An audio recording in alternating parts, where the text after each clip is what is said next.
AITA for canceling Christmas dinner after my family surprised me by inviting my estranged father? I was halfway through carving the turkey when I heard his voice in my hallway. That laugh. Deep, rumbling, familiar in the way nightmares are familiar. My knife stopped mid-slice, the blade pressed into the breast meat, and for 3 full seconds I couldn't breathe, couldn't move, couldn't process what my ears were telling me. Then my mother's voice floated in from the living room, bright and cheerful. "Oh, wonderful, you made it! The kids will be so excited!" I set the knife down carefully, watching my hand shake as I placed it on the cutting board. My wife Natalie looked up from the mashed potatoes, saw my face, and immediately knew something was catastrophically wrong. "What is it?" she whispered, already moving toward me. But I couldn't answer because my legs were carrying me toward the hallway on autopilot, some primal part of my brain needing visual confirmation of what couldn't possibly be true. I rounded the corner, and there he was. Raymond Sutherland, my father, the man I hadn't spoken to in 11 years, standing in my entryway with a bottle of wine and a practiced smile, shaking snow off his coat while my mother fussed over him like he was a beloved relative returning from a long trip abroad rather than the architect of my childhood trauma. My brother Michael saw me first. His face went pale, genuinely shocked, which told me he hadn't been part of this ambush. My sister Jennifer, however, wouldn't meet my eyes. There it was. She'd known. Maybe even orchestrated it. "Surprise," my mother said, beaming at me with an expression of such willful delusion that I almost laughed. "Your father wanted to reconnect, and Christmas seemed like the perfect time for the family to come together again. Isn't this wonderful?" The word came out of my mouth before I could stop it, flat and cold. "No." The temperature in the room dropped 20 degrees. Natalie appeared at my side, her hand finding mine and squeezing hard. She'd heard the stories, seen the scars both visible and otherwise. She knew exactly what this man represented. Raymond's smile faltered for just a moment, a crack in the facade, before reassembling itself into something approximating warmth. "Son," he said, and the word felt like an obscenity coming from his mouth. "I know it's been a long time. I was hoping we could talk, maybe clear the air." Clear the air. As if the years of violence, manipulation, and psychological warfare could be swept away with a conversation and a bottle of mid-range Cabernet. My mother stepped forward, still smiling that manic hostess smile, and I realized with dawning horror that she actually believed this was going to work, that she'd somehow orchestrated a Hallmark moment rather than detonating a bomb in the middle of my carefully constructed life. "I think you need to leave," I said, directing the words at Raymond but watching my mother's face crumble. "Now, before I call the police." My father's expression shifted then, just slightly, and I saw the old familiar contempt flash across his features. "That's a bit dramatic, don't you think? Your mother invited me. I have every right to be here." The audacity of it stunned me. He was standing in my house, the house I'd bought with money I'd earned through years of therapy and hard work, acting like I was the one being unreasonable. Michael cleared his throat, clearly uncomfortable. "Maybe we should all just calm down and—" "Get out," I said, louder now, my voice carrying into the kitchen where I could hear my children playing. My son Oliver, 8 years old, asking his grandmother what was wrong. My daughter Sophia, 6, starting to cry because she could hear the tension in my voice. Natalie squeezed my hand again, then released it and walked calmly to the door, opening it wide. Cold December air rushed in, carrying snow and the smell of pine. "You heard him," she said quietly, her voice steel wrapped in silk. "Leave now, or I'm calling the police myself." My mother made a small, wounded sound. "David, please, he's changed. He's been in therapy, "I don't care," I interrupted, and I could hear my voice shaking now, all the old rage surfacing after years of being carefully managed and processed and locked away. "I don't care if he's the Pope. He doesn't get to be in my home. He doesn't get to be near my children. He doesn't get another second of my life." Raymond's face hardened then, the mask falling away completely, and there was the man I remembered. Cold eyes, thin lips pressed into a line, that particular set to his jaw that had always preceded violence. "After everything I did for you," he said softly, and that was what broke me. That was the line that sent me from shock into fury. Everything he'd done for me. The broken ribs when I was 12 for getting a B in algebra. The dislocated shoulder at 14 for talking back. The systematic destruction of my self-worth. The constant message that I was worthless, stupid, would never amount to anything. The nights hiding in my closet. The mornings covering bruises. The years of lying to teachers and doctors and anyone who might have helped if they'd known the truth. "Get the fuck out of my house," I said, and my mother actually gasped at the profanity, clutching her pearls like I was the villain in this scene.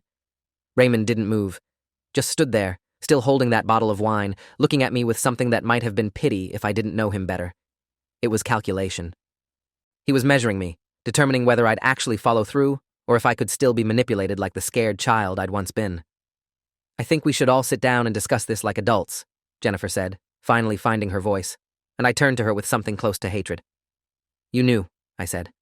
You knew he was coming and you didn't tell me." She had the grace to look ashamed, at least. Mom thought it would be better as a surprise. She said if you knew in advance, you'd just make excuses not to come. "So you ambushed me instead," I said. "In my own home, on Christmas."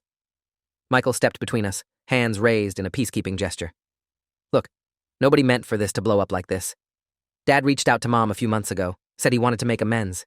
She thought—" "I don't care what she thought," I snapped. "This is my house. These are my children, and he is not welcome here."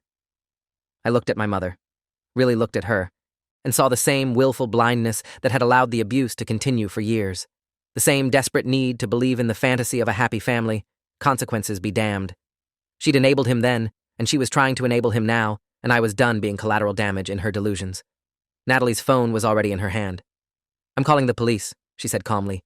"You can leave voluntarily or be escorted out, but you're leaving either way." Raymond's expression shifted again, and now there was genuine anger there. "You're making a mistake," he said, looking directly at me. "I came here in good faith, trying to rebuild our relationship, and you're throwing it in my face. Don't blame me when your kids grow up asking why they never knew their grandfather."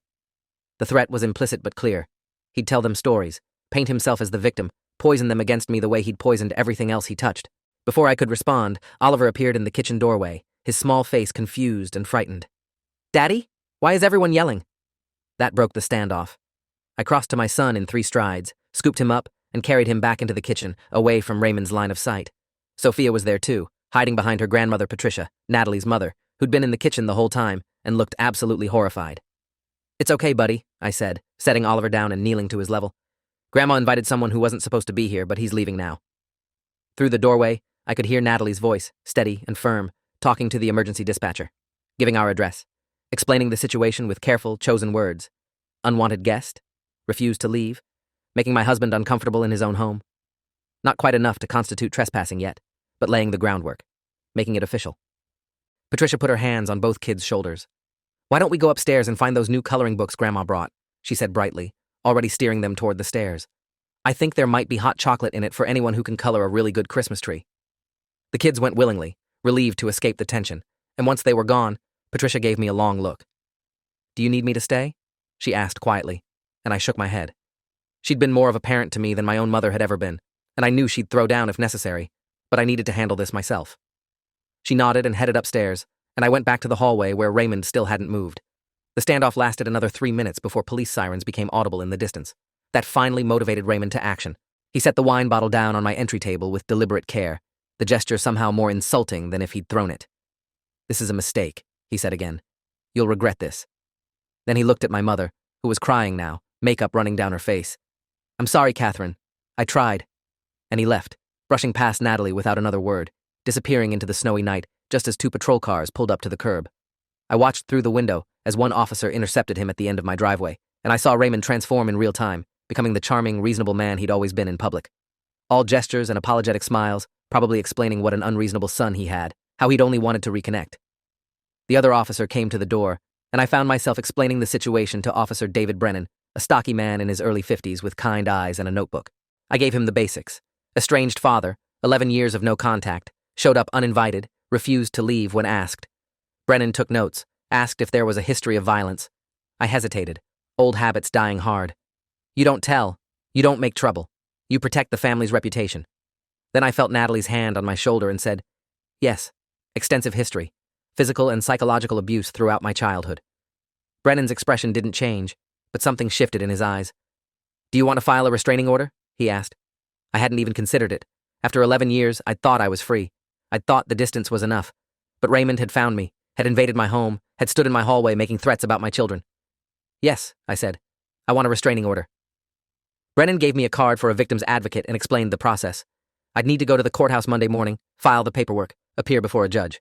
In the meantime, he'd document tonight's incident, and Raymond would be warned to stay away. If he violated that warning, it would strengthen my case for a permanent order of protection. After Brennan left, I turned to face my family. Michael looked shell-shocked, Jennifer defensive, and my mother devastated. "How could you do this?" Catherine demanded, her voice thick with tears. "He's your father. He made mistakes, but he's trying to change, and you just humiliated him in front of the police." The word mistakes hung in the air like smoke. Mistakes. As if the systematic torture of a child was equivalent to forgetting someone's birthday or losing their favorite sweater. "Get out," I said quietly, Catherine's eyes widened. David, please, you can't mean a— Get out of my house, I repeated, louder now. All of you. Christmas is canceled. Jennifer found her voice then, anger overriding shame. You're being ridiculous. So Dad showed up uninvited, so what? You could have just talked to him like an adult instead of calling the cops and making a scene. I laughed, and it sounded unhinged even to my own ears. Making a scene? You brought my abuser into my home, around my children, without my knowledge or consent, and I'm the one making a scene? Michael at least had the decency to look apologetic. I didn't know he was coming, David. I swear. If I'd known— But you would have told Mom it was a bad idea, right? I challenged. You would have warned me? His silence was answer enough. They left slowly, reluctantly, Catherine crying the whole time, Jennifer radiating resentment, Michael caught uncomfortably in the middle. I watched from the window as they piled into separate cars, as they pulled away from my house, taking their dysfunction and enabling and willful ignorance with them. Then I locked the door, leaned against it, and felt my knees give out. Just slid down to the floor and sat there shaking, while Natalie called up to her mother that it was safe to bring the kids back down. Are you okay? Natalie asked, sitting beside me on the floor, and I shook my head because what was the point in lying? No, I said, but I will be. We sat there together in the hallway for a long time, while the turkey went cold on the counter and Christmas disintegrated around us. The weekend passed in a blur of difficult conversations with confused children and supportive texts from friends. Oliver wanted to know why Grandma Catherine wasn't coming back for dessert. Sophia asked if she'd done something wrong to make everyone leave. We did our best to explain in age-appropriate terms. Sometimes grown-ups have disagreements, sometimes people we love make choices we don't agree with, and it's okay to be sad about it while still knowing we did the right thing. Patricia stayed through the weekend, helping us salvage what we could of the holiday. We watched Christmas movies, made cookies, opened presents, pretended everything was fine while I quietly fell apart in increments only Natalie could see. She'd wake up at 3 a.m. to find me sitting in the dark, staring at nothing, my mind running through every terrible scenario. What if Raymond came back? What if he found the kids at school? What if my mother told him where they went to daycare, what route we took to the park? Monday morning, I was at the courthouse when it opened. The paperwork for a restraining order was longer and more detailed than I'd expected, requiring me to document specific incidents of abuse with dates if possible. I sat in a hard plastic chair in a fluorescent-lit hallway and tried to remember which birthday it had been when he'd given me a black eye for spilling juice on his newspaper. Was that when I was 9 or 10? Did it matter? I wrote down what I could remember, the highlights of a horror show: broken bones, threats, isolation from friends, destruction of belongings, constant verbal degradation. The words looked thin and inadequate on the page, nothing like the lived experience of fear and pain and helplessness that had defined my first 18 years. The hearing was scheduled for Wednesday. In the meantime, I received an email from Jennifer. Subject line: "You owe us an apology." I deleted it without reading past the first line. Then I called Dr. Rebecca Foster, the therapist I'd been seeing on and off for 8 years, and scheduled an emergency session. Rebecca had gotten me through the worst of it after I'd finally cut contact with Raymond, had helped me build coping mechanisms and boundaries, and a framework for understanding that the abuse hadn't been my fault. She was in her mid-60s, with steel gray hair and a no-nonsense approach that had saved my life more than once. When I walked into her office that afternoon, she took one look at my face and said, "Tell me everything." I told her about Christmas, about Raymond standing in my hallway, about my mother's betrayal and Jennifer's complicity, and the police and the restraining order paperwork sitting in my car. Rebecca listened without interruption, her expression grave, occasionally making notes on her tablet. When I finished, she was quiet for a long moment. "How are you sleeping?" she asked finally, and I admitted I wasn't, not really. Couple hours here and there, always waking up in a panic, checking the locks, looking out windows. "Are you having intrusive thoughts?" "Yes." Flashbacks, mostly.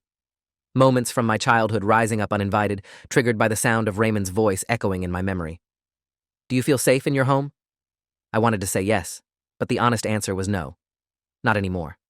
Raymond had contaminated it, had turned my sanctuary into a place where threat could manifest without warning. Rebecca leaned forward, her eyes intense and focused. "David, what your family did was a profound violation of your boundaries and your trust. You have every right to be angry, every right to protect yourself and your children. Don't let anyone tell you otherwise." She paused, choosing her words carefully. "I'm going to recommend something you might not like. I think you should consider pressing charges against your father for the historical abuse." I stared at her. "After all this time? Is that even possible?" She nodded. "It depends on the state and the specific circumstances, but physical assault of a minor has a statute of limitations that varies. More importantly, it creates a paper trail. If Raymond escalates, if he violates the restraining order, if he poses any future threat, having a criminal complaint on file strengthens your position significantly." The idea terrified me. Going to the police, making official statements, potentially facing Raymond in court. But Rebecca was right about the paper trail, about protecting my family. "I'll think about it," I said finally, and she nodded, satisfied. We spent the rest of the session working on immediate coping strategies, breathing exercises, grounding techniques, ways to manage the hypervigilance that had my nervous system on red alert. When I left her office, I felt marginally more stable, like I had at least a few tools to get through the next few days. Wednesday's hearing couldn't come fast enough. I wanted the legal protection, wanted the official acknowledgement that Raymond's presence in my life was unwelcome and unlawful. That night, Catherine called. I let it go to voicemail, then listened to her message with Natalie beside me on the couch. "David, honey, please call me back. Your father is devastated. He's been crying for 3 days. He really has changed. He's been seeing a therapist. He's on medication for his anger issues. He just wants a chance to make things right. You're being so cruel, punishing him forever for mistakes he made when you were young. Don't you believe in forgiveness? Don't you believe in second chances? Think about what the Bible says about—" I deleted the message before she could finish the guilt trip. "She's going to keep calling," Natalie predicted, and she was right.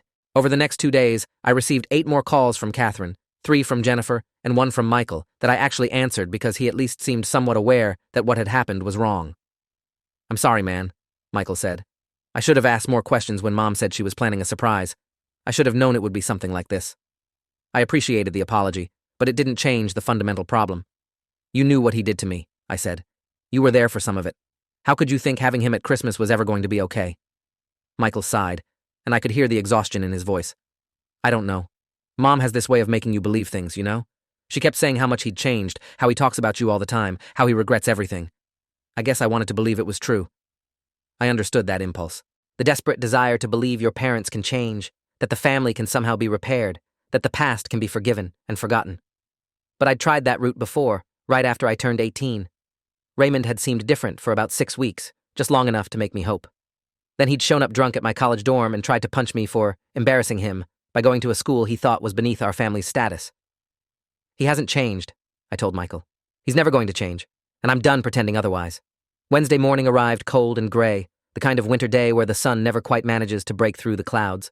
I wore my best suit, the one I kept for job interviews and important meetings, and met with the victim's advocate, a woman named Lisa Chen who— Wait, I can't use Chen.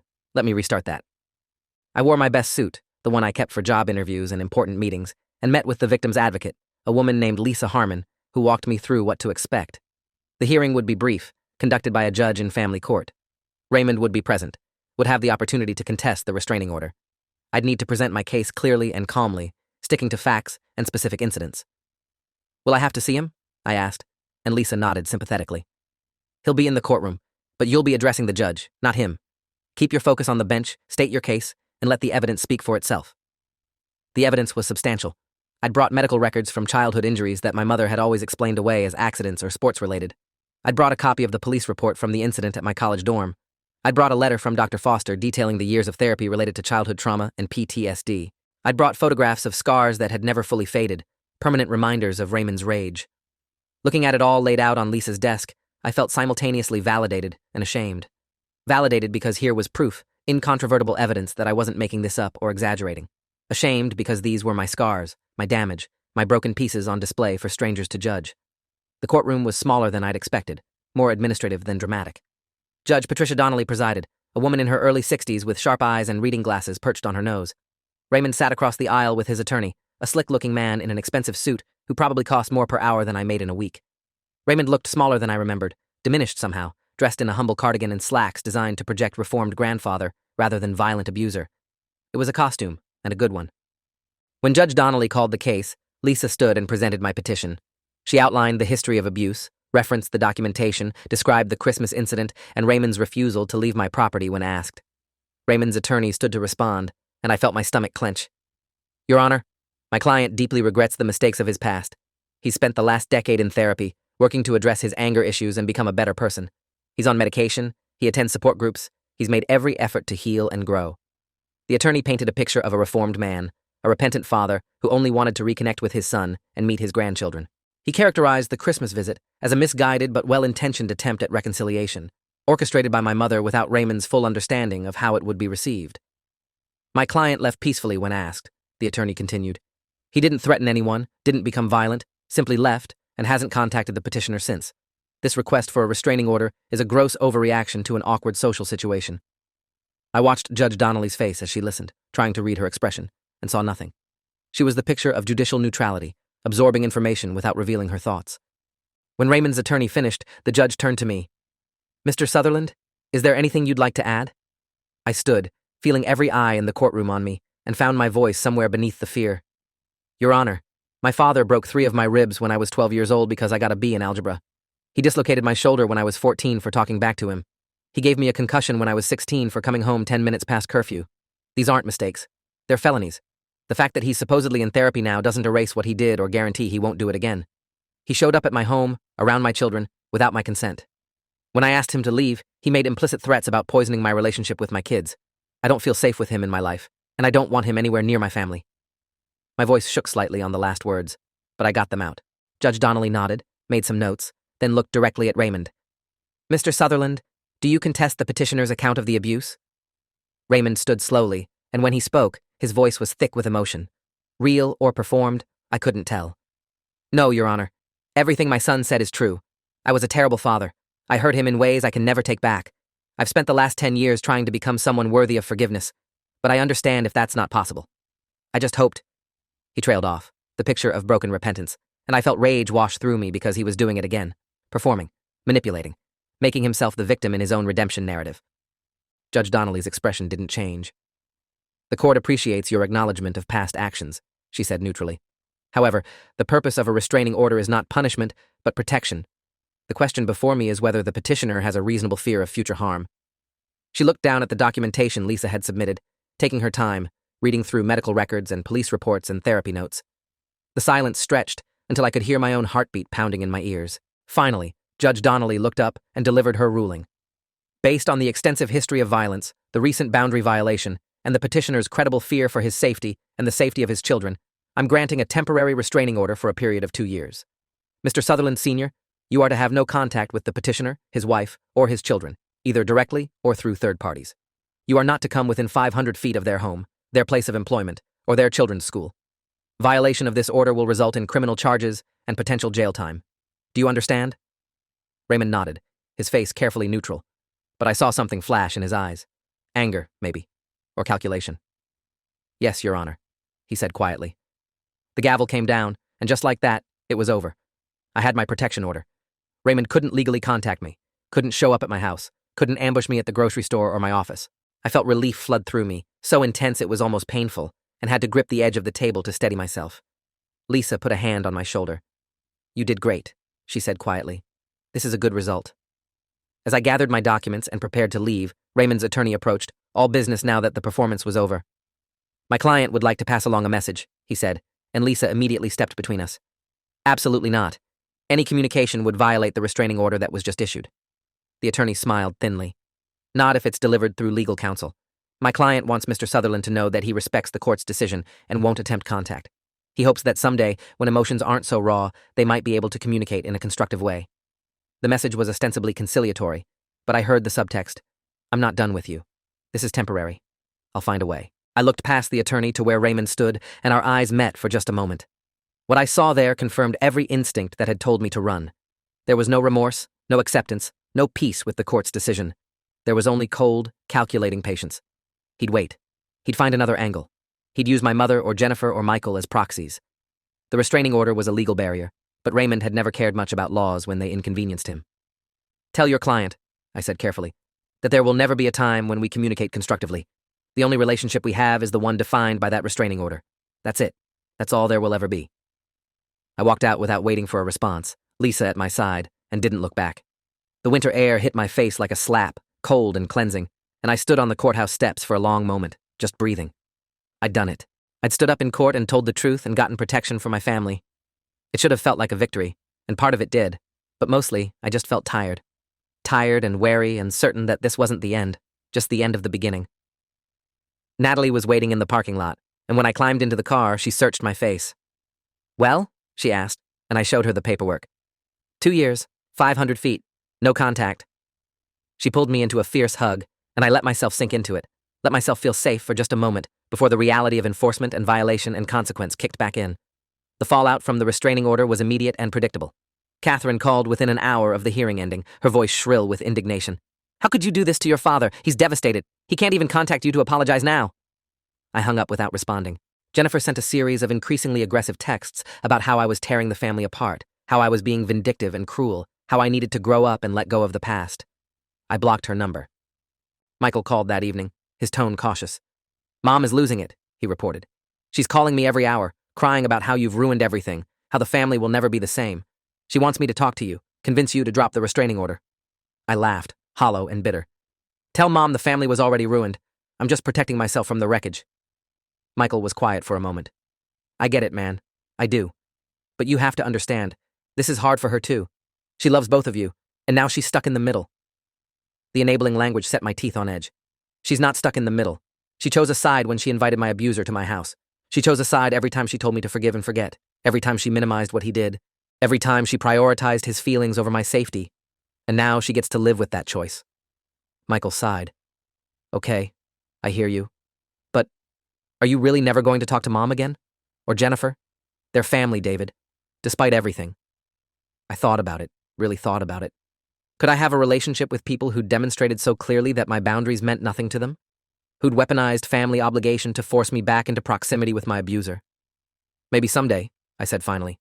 "But not now. Not until they understand what they did wrong and can genuinely apologize for it. And I'm not holding my breath for that." Over the next few weeks, I settled into a new normal. A life where I didn't field daily calls from my mother, didn't navigate Jennifer's passive-aggressive comments, didn't make excuses for why we couldn't attend family gatherings. It was quieter and lonelier in some ways, but also profoundly peaceful. The hypervigilance started to ease. I stopped checking the locks compulsively, stopped jumping at shadows, stopped waking up at 3 a.m., convinced Raymond was outside. The restraining order was working, at least in the sense that Raymond seemed to be abiding by it. No contact, no drive-bys, no attempts to reach out through intermediaries. Then, in late January, I received a package at my office. Plain brown box, no return address, my name and work location printed on a label. I should have known better than to open it. Should have called security or the police.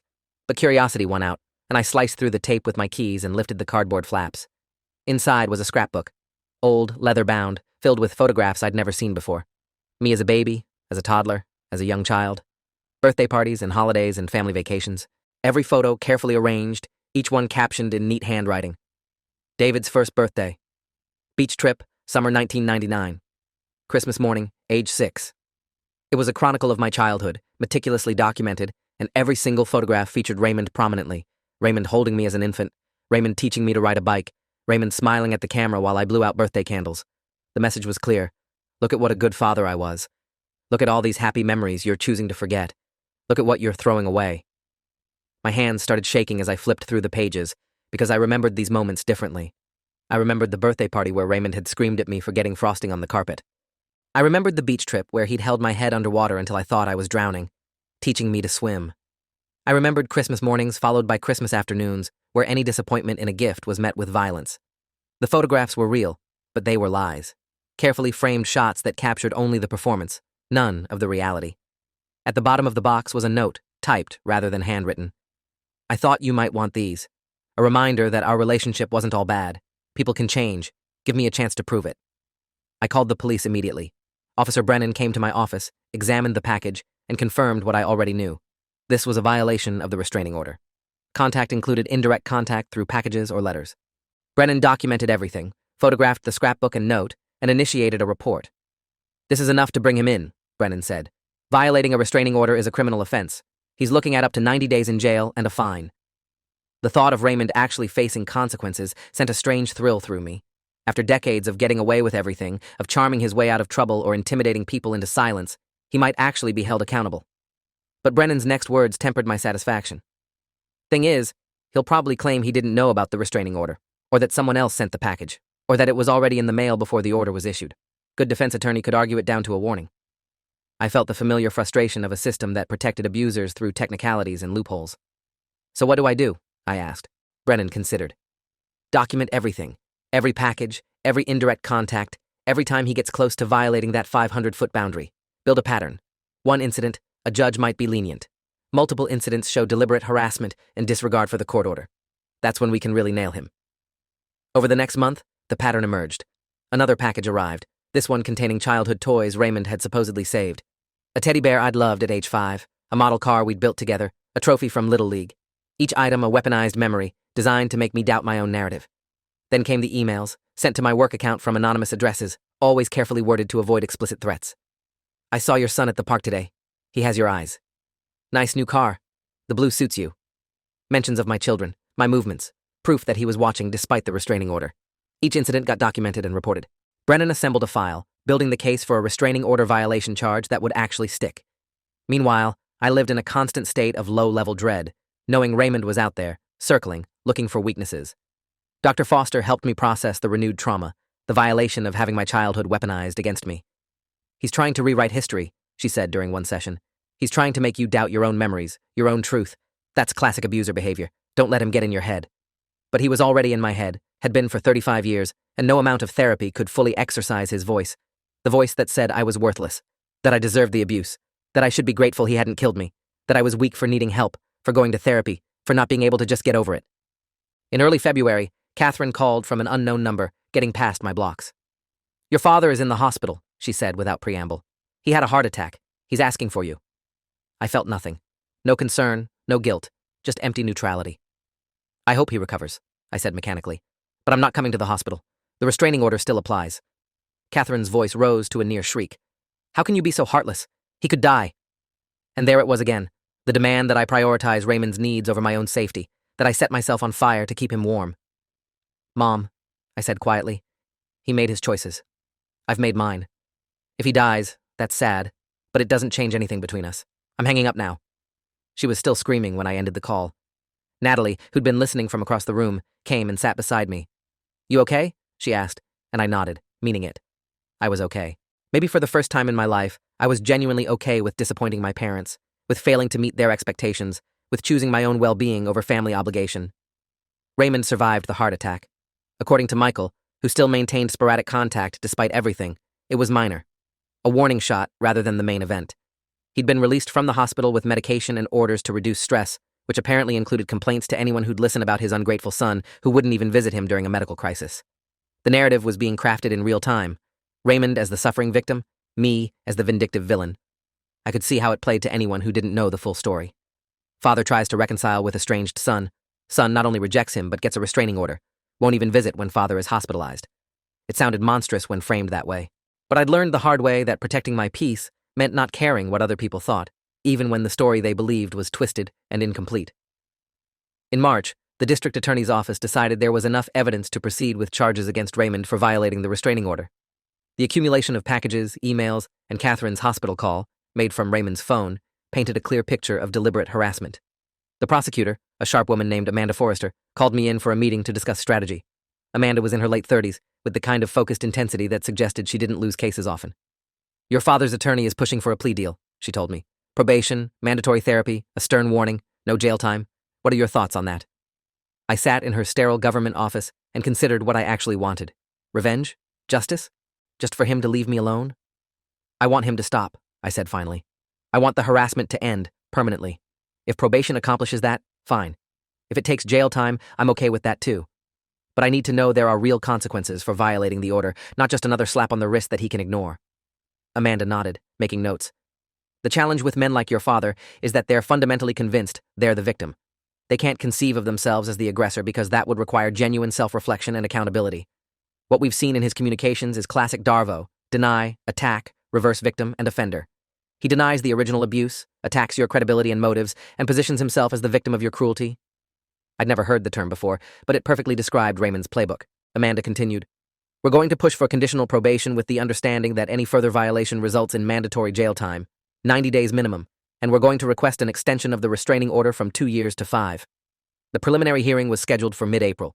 In the weeks leading up to it, the harassment actually stopped. No more packages, no more emails, no calls from Catherine. I knew it was strategic. Raymond's attorney had probably advised him to demonstrate compliance, but the respite was welcome nonetheless. I started sleeping through the night again, started believing that maybe, possibly, this nightmare might actually end. The kids stopped asking when they'd see Grandma Catherine, stopped wondering why she wasn't at their soccer games or dance recitals. Oliver, perceptive beyond his years, asked me once if Grandma had done something bad. I chose my words carefully. Grandma made some choices I don't agree with. Sometimes adults make decisions that hurt other people, even when they think they're helping. We still love Grandma, but we need some space right now. It seemed to satisfy him, at least for the moment. The hearing itself was anticlimactic. Raymond, looking appropriately chastened in his cardigan and slacks costume, pled no contest to violating the restraining order. His attorney made a passionate speech about rehabilitation and second chances and the importance of keeping families intact. Amanda countered with the documented pattern of harassment and the need for clear consequences. Judge Donnelly, presiding again, listened to both arguments and handed down her ruling. 2 years probation, mandatory weekly therapy sessions with proof of attendance, complete compliance with the restraining order, and automatic 90-day jail sentence if any further violations occurred. The restraining order was extended to 5 years. "Mr. Sutherland," the judge said, looking directly at Raymond, "I want to be absolutely clear. This is your final warning. Any contact, direct or indirect, with your son or his family will result in immediate incarceration. Do you understand?" Raymond stood and nodded. "Yes, Your Honor. I understand completely." I should have felt victorious. Instead, I felt exhausted. The legal system had worked, technically. Raymond had faced consequences. But I knew him well enough to know this wasn't over. Not really. He'd just learned to be more careful, more strategic.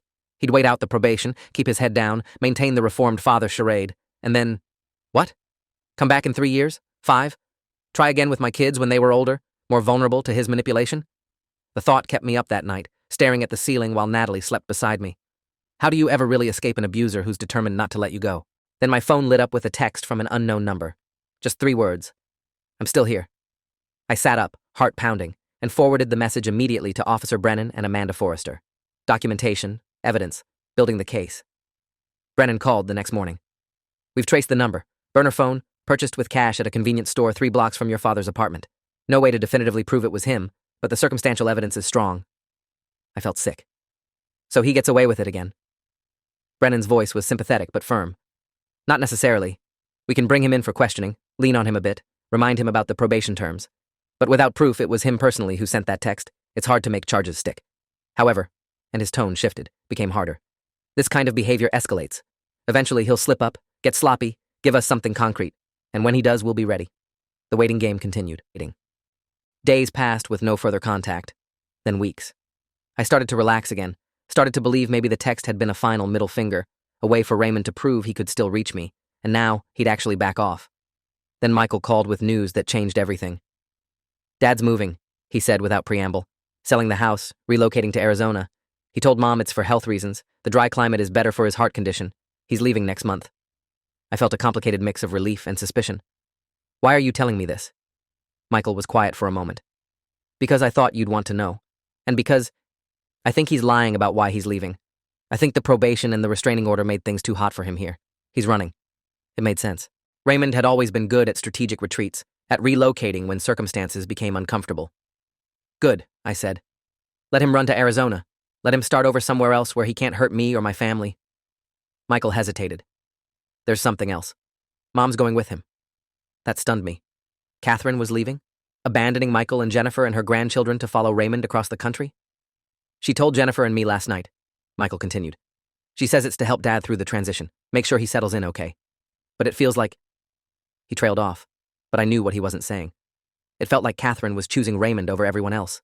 Again. Prioritizing the abuser over the survivors. Again. Running away from the uncomfortable truth that she'd enabled decades of violence. Again. "I'm sorry, Michael," I said, and meant it. He and Jennifer hadn't been the primary targets of Raymond's rage the way I had, but they'd witnessed it, lived in its shadow, carried their own scars. Now they were being abandoned to deal with the fallout, while Catherine played supportive wife to a man who'd terrorized her children. "Jennifer is furious," Michael said. "She's threatening to cut Mom off completely if she goes through with this. I don't know what I am. Sad, I guess. I thought at some point she'd choose us." The loneliness in his voice gutted me, and for the first time in months, I felt genuine compassion for my siblings. They'd aligned themselves with the wrong side of this conflict, but they were still victims of the same dysfunctional family system that had damaged me. "You and Jennifer are always welcome at our house," I heard myself saying. "If you want a relationship that isn't tangled up in Mom and Dad's mess, the door's open. But you have to respect my boundaries. No passing information to them, no trying to reconcile us, no pressure to forgive and forget." Michael was quiet for so long I thought the call had dropped. Then, "Okay, yeah, I think I'd like that." Raymond and Catherine moved to Scottsdale in early May. Jennifer cut off contact with both of them, furious at what she saw as maternal abandonment. Michael maintained minimal communication, a monthly phone call, obligatory birthday messages, but stopped defending them. He and Jennifer came to Oliver's 9th birthday party in June, awkward at first, then gradually relaxing as they realized I wasn't going to punish them for our parents' sins. Natalie made extra effort to include them, and by the end of the afternoon, something resembling normal sibling relationships had begun to emerge. It wasn't perfect, and it probably never would be, but it was something. It was progress. The restraining order held. No more packages, no more texts, no contact at all from Arizona. I started to believe I might actually be free. Then, in September, I received a friend request on Facebook from someone named Robert Sutherland. The profile was sparse. Generic mountain landscape profile picture, no personal information beyond lives in Scottsdale, Arizona. I stared at the name, my instincts screaming. Robert was Raymond's middle name. I screenshot the request and sent it to Amanda Forrester, asking if this constituted a violation of the restraining order. Her response was swift and definitive. Attempting to contact you through social media absolutely violates the order. I'm filing a motion to revoke his probation. He's about to find out what 90 days in county jail feels like. The hearing happened fast, escalated by the clear and documented violation. Judge Donnelly was not amused. Mr. Sutherland, you were given explicit instructions and multiple opportunities to comply. You've demonstrated a consistent pattern of disregarding court orders and harassing your son. I'm revoking your probation and imposing the 90-day jail sentence to be served immediately. I watched from the courtroom gallery as Raymond was taken into custody, his carefully maintained facade finally cracking to show the rage beneath. He locked eyes with me as the bailiff handcuffed him, and what I saw there was pure, unadulterated hatred. No more pretense of the reformed father seeking reconciliation, just naked fury at being held accountable. Catherine, who'd flown back for the hearing, was sobbing in the front row, but I felt nothing. Just cold, hard satisfaction. The system had worked. The abuser was finally facing consequences. For 90 days at least, I wouldn't have to look over my shoulder. Wouldn't have to wonder when the next package would arrive or what manipulation was coming next. For 90 days, I could breathe. As I left the courthouse, Amanda caught up with me. "This is a good day," she said. "You did this. Your documentation, your persistence, your refusal to be intimidated. This is your victory." I thought about that as I drove home, about what victory actually meant in this context. Raymond would serve his time and be released. The restraining order would still be in effect, but what happened when it expired? Would I spend the rest of my life waiting for him to show up again, to find new ways to hurt me? Or could I actually move forward, build a life that wasn't defined by fear and hypervigilance and the trauma of my childhood? Dr. Foster had told me once that healing isn't about forgetting or forgiving or erasing the past. It's about integrating the experiences into your narrative in a way that doesn't give them power over your present and future. It's about choosing, every day, to be more than what was done to you. I was choosing. Every time I enforced a boundary, every time I documented a violation, every time I showed my children that they deserved respect and safety and love without conditions, I was choosing a different path than the one Raymond had set me on. The 90 days passed. Raymond was released in early December, right before the holidays. I waited for the other shoe to drop, for the next attempt at contact or manipulation. But the silence held. Maybe jail had actually taught him something. Maybe the threat of additional time was enough to keep him in Arizona. Or maybe he'd just found new victims, new people to control and torment who didn't have the legal protections I'd fought so hard to build. I tried not to think about that last possibility too much, tried to focus on protecting my own family rather than worrying about hypothetical futures. Christmas that year was peaceful. Just Natalie, the kids, Patricia, Michael, and Jennifer. We made new traditions, untangled from the toxic dynamics of previous years. Oliver and Sophia decorated cookies with reckless abandon, covering the kitchen in frosting and sprinkles. We watched cheesy holiday movies and sang off-key carols and didn't talk about the ghosts of Christmases past. On Christmas Eve, after the kids were asleep and we were all sitting around the living room, Jennifer cleared her throat. "I owe you an apology," she said, not quite meeting my eyes. "For what I did last year. For knowing Dad was coming and not warning you. For being mad at you when you protected yourself. I was wrong, and I'm sorry." I looked at my sister, really looked at her, and saw the same exhaustion and damage I felt in myself. She'd been trying to fix an unfixable family, trying to force healing that couldn't be mandated or manipulated into existence.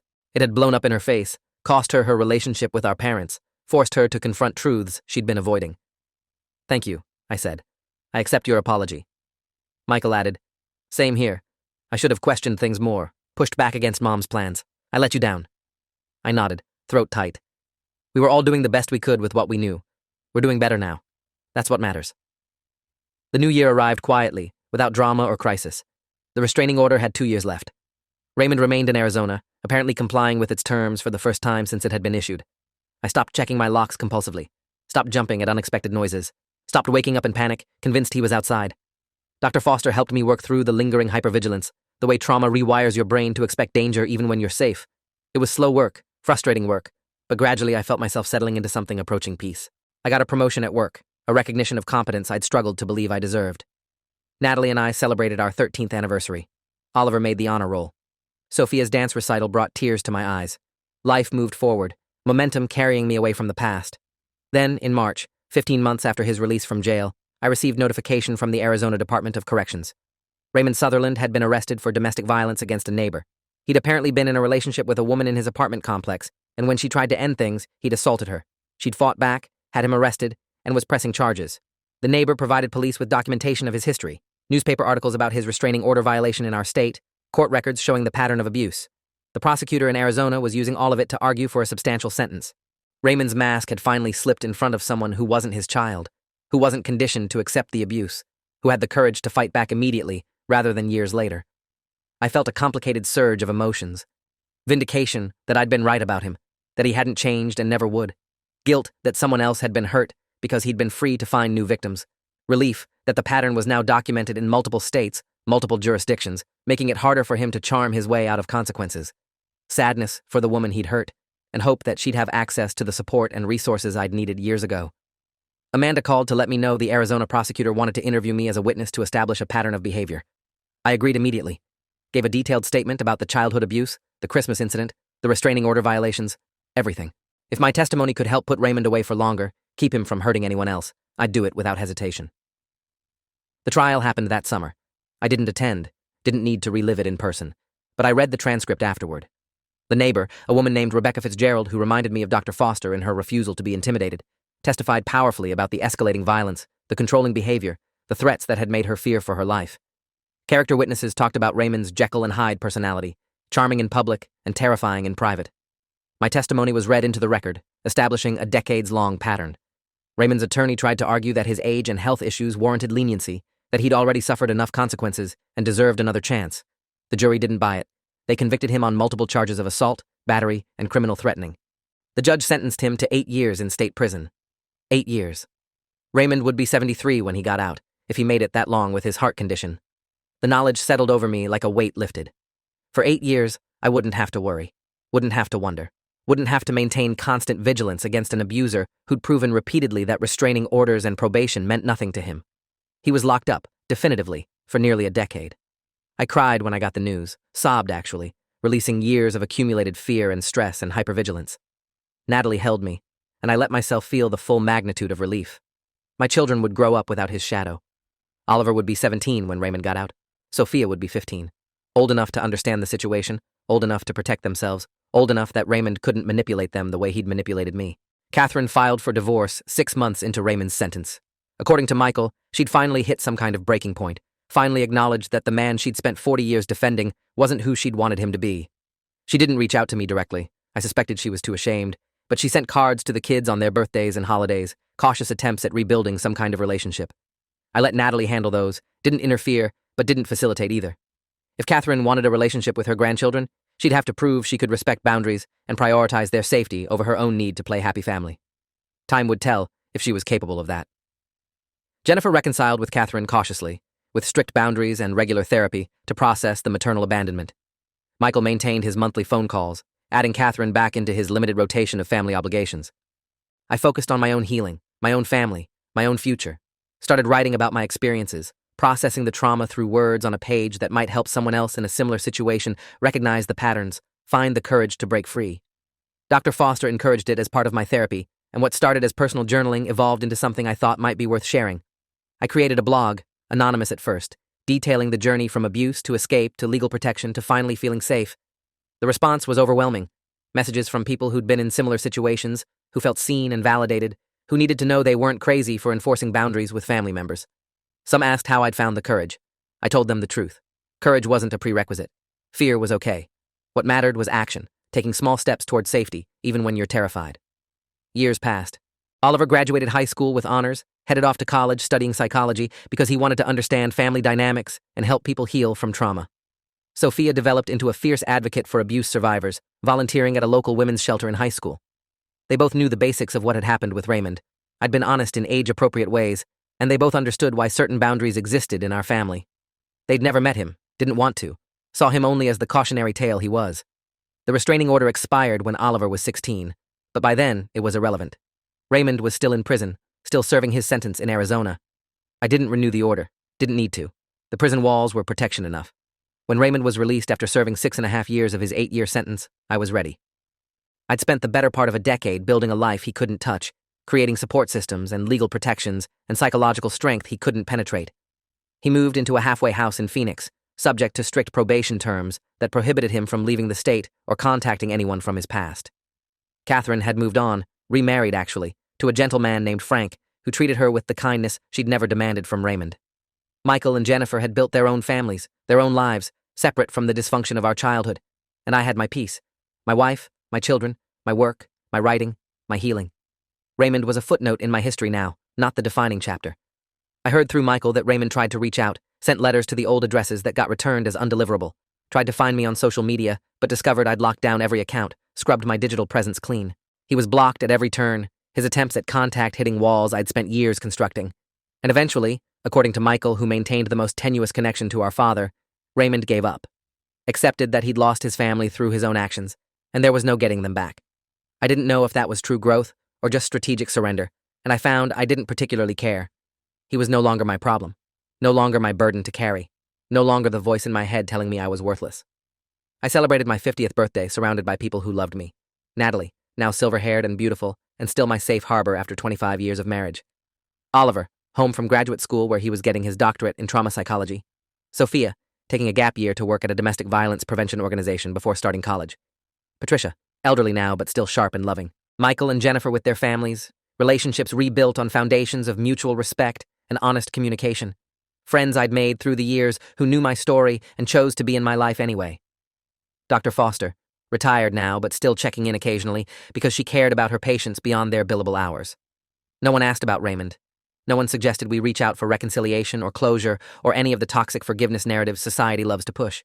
They understood that my healing hadn't required his participation or repentance, that I'd done the work of recovery without needing anything from him, that the closure I'd found came from within, from choosing every day to be more than what he'd tried to make me. The party was loud and chaotic and full of laughter, and at some point I stepped outside for air, overwhelmed by gratitude for this life I'd built from the ruins of my childhood. Natalie found me there, slipped her hand into mine. "You good?" she asked, and I nodded, meaning it completely. I was good, maybe even great. I was free. If you enjoyed this, you'll definitely want to see the next ones too. So subscribe now, and let me know your take in the comments.